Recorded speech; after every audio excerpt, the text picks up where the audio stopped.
3개월 겨울 로드맵이 이번 3월 29일 업데이트로 끝이 났습니다. 긴 시간이었지만 짧게 느껴졌던 겨울 업데이트 리뷰 한번 해보겠습니다. 로아삽의 최고 효율 크리스탈 패키지가 있듯이 이벤트의 최고 효율 아크패스 시즌3가 12월 말에 출시가 되었습니다. 아바타 펫을 제외하면 100원으로 당시 13만 골드에 해당하는 재료와 1000 크리스탈을 얻을 수 있었죠. 물론 레벨을 올려야 보상이 들어오는 시스템으로 한 번에 받을 수 있는 것이 아니고 유치원 아바타에 대한 호불호가 갈리기도 했지만 보상이 워낙 좋았기에 다음 시즌4가 기대되는 아크패스였습니다.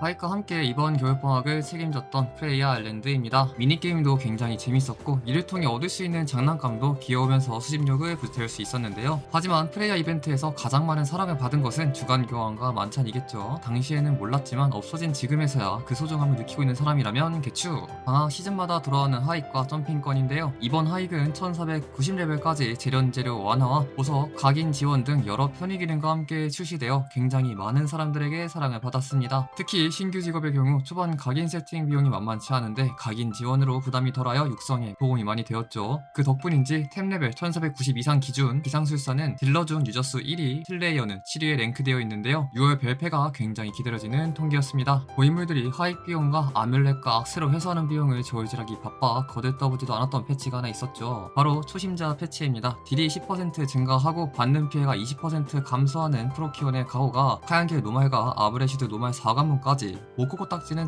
1475까지 확장되었죠. 운명의 별이라는 신규 카드 세트 효과는 많은 유인 모코코 분들이 고여가는 로스트아크에 정착할 수 있도록 많은 도움이 되었는데요. 유비들을 위한 패치는 언제든 환영하니 항상 신경 써주시면 감사하겠습니다. 21년 12월 31일 금강선 디렉터님과 함께한 소통을 추억하며 22년 12월 31일 11시가 지나면서 하나둘씩 바다로 출항하는 유저들이 있었습니다. 그게 바로 저였는데요. 그 행동에 보답이라도 하듯 이번 새롭게 운영을 맡은 팀장님 세 분이 채팅창에 등장했습니다. 당시 지역 채팅이 거의 마비가 될 정도로 호응이 좋았고 다시 한번 록봉이 차는 도중 자정에 일리오스 섬이 등장합니다. 새해가 되어 로스트아크를 즐기는 유저들을 위해 준비한 해맞이 이벤트였죠. 단단한 부금과 함께한 로아 속 해맞이는 제 게임 역사상 정말 잊을 수 없는 경험이 되었는데요. 덕분에 밤을 꼴딱 새고 다음날 밤까지 기절했다는 비하인드. 지금은 없어졌지만 23년 12월 31일에는 어떤 낭만이 기다리고 있을지 기대가 됩니다. 신규 직업 슬레이어 출시와 함께 1월 밸런스 패치가 있었습니다. 슬레이어는 하이과 함께 많은 사랑을 받았지만 밸런스 패치가 굉장히 말이 많았는데요. 몇몇 직업의 개편과 몇몇 직업의 롤백 등 여러 이슈가 있었죠. RPG 게임에서 모두를 만족시키는 벨페가 존재하지 않는 것은 알고 있지만 막상 받고 나서 속상한 마음이 드는 것은 어쩔 수가 없는 것 같네요. 당시 말도 많고 탈도 많았던 벨페가 된 지 3개월이 지났습니다. 여러분의 직업은 안녕하신가요? 신규 MVP 항목 드럭자가 추가되었습니다. 라는 말을 보자마자 커뮤니티에 난리 나겠구나 라는 생각부터 했는데요. 해당 패치가 좋지 않았다기보다는 오히려 몇몇 서폿 유저들의 가려운 부분을 긁어주는 패치였으나 이를 통해 딜러들이 서폿의 역량을 공격 지원에서만 판단하는 안타까운 현상이 발생한 게 문제였죠. 서폿이 파티에 기여하는 요소는 파티 방어, 회복, 무력화, 카운터, 공격 지원, 슈퍼 세이브 등 여러 가지가 있습니다. 다만 이 중에서 딜러 눈에 직관적으로 보이는 게 본인의 딜수치이다 보니 공격 지원 하나에만 꽂히는 것도 이해는 가지만 전체적인 플레이를 봐주시고 공격적인 발언은 삼가해주시면 감사하겠습니다. 전조 퀘스트와 이후 볼다이크 대륙이 출시가 되었습니다. 엘가시아 스토리 이후 가디언 중 일부가 페트라니아의 편이 되어 혼돈의 가디언으로서 아크라시아의 생명체와 대적하게 되는데요. 볼다이크에서는 혼돈의 가디언들의 수장인 바르칸과 모험가가 마주하면서 휘하의 가디언과 전투를 하고 물러나는 것으로 끝이 나죠. 이번 전투로 아크라시아 연합의 볼다이크 세력도 참여하게 되면서 앞으로 있을 크루잔에서의 대전쟁 빌드업이 조금씩 되어가고 있는데요.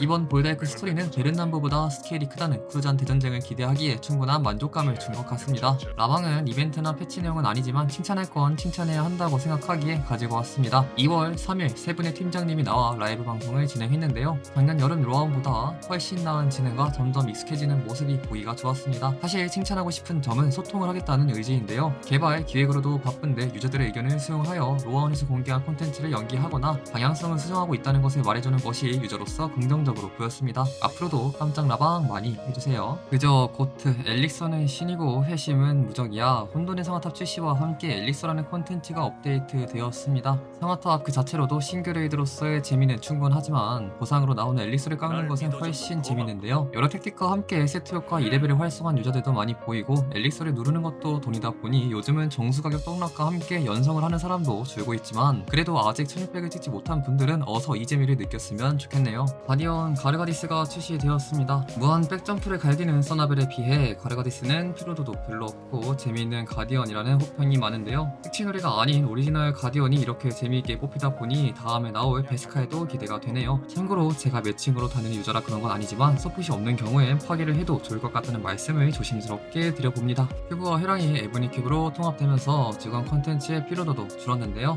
일수하는데 걸리는 시간도 짧고 보상도 큐브와 회랑을 합쳐서 나오기 때문에 에브니 큐브도 호평을 받고 있습니다. 하지만 여전히 입장권이 쌓이는 건 기분 탓일까요? 오히려 더 안 도는 것 같기도 하고. 에브니 큐브 교환 효율도 정리해놨으니 위에 참고해주세요. 3월 15일에 원정대 영지 추가 업데이트가 있었습니다. 무드, 방명록 등 신규 컨텐츠가 신설되었고 쿠키로 설치물을 구매할 수 있는데요. 방명록도 재미있게 즐기고 계신 것 같고 영지 장인분들은 벌써 무드를 활용한 영지 꾸미기에 정신을 못 차리고 계신데요. 개인적으로 이번 봄의 야시장 무드의 경우 부금이 굉장히 좋기도 하고 추가로 꾸미지 않아도 굉장히 이쁘기 때문에 1200 크리스탈이 아깝지 않다고 생각합니다. 최고 효율 이벤트가 아크패스라면 최고 혜자 이벤트는 마블인데요. 21년 5월에 있었던 단란한 꽃의 마블 이후 2년 말의 마블 이벤트로 정말 보상이 좋기 때문에 매일 출첵 F1을 통해 6개의 주사위는 꼭 챙기는 것을 추천드립니다.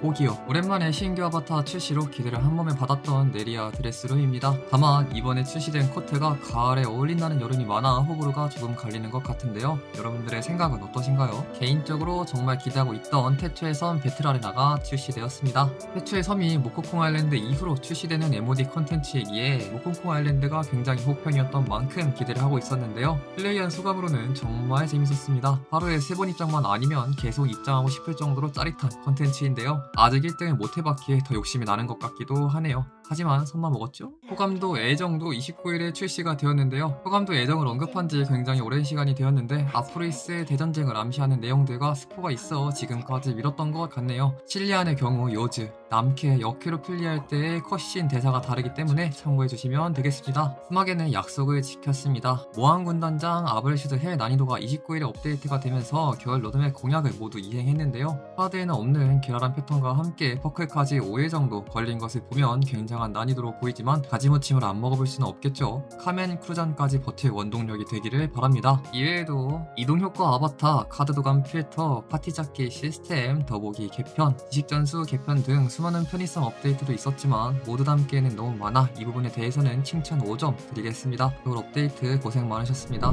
여기까지 겨울 로드맵 리뷰를 해보았는데요. 여름 로드맵까지 마냥 기다리기에는 조금 루즈해질 것 같아 로원 윈터에서 공개된 컨텐츠를 소개해드리자면 아직 골다이크 필드보스가 안 나왔죠. 사실 필드보스의 경우 5패별을 드랍하기에 마지막 5패별로 연결되는 엔드퀘스트와 보상 그리고 골다이크 애프터 스토리를 기대해도 좋을 것 같습니다. 스토리 쪽으로는 운명의 빛이 크루잔 전에 업데이트가 될 예정이며 그 밖에 전설 아바타 시즌3와 악보 시스템, 신규 MOD 컨텐츠 시면의 루프와 기억의 오르골 시즌2도 로원에서 언급되었으니 기대하고 있어도 되겠죠. 그리고 많은 분들이 밸런스 패치는 언제 하는지 궁금해 하시는데 로원에서 발표는 4-5개월에 한 번 정도 한다고 말을 했기에 다음 발표는 5월에서 6월로 예상됩니다. 그리고 다음 발표 때는 3차 각성과 함께 이루어질 가능성이 높은데요. 3차 각성 트레일러 영상에 대한 여론이 그렇게 좋지만은 않았기에 어떻게 개선될지도 궁금해지네요. 여름 로원까지 3개월 남짓 남았습니다. 이 시기마다 찾아오는 반복되는 레이드에 대한 지루함을 어떤 업데이트로 해소해줄지에 대한 기대감과 함께 저는 아직 못 잡은 일리아칸으로 떠납니다. 진로하세요.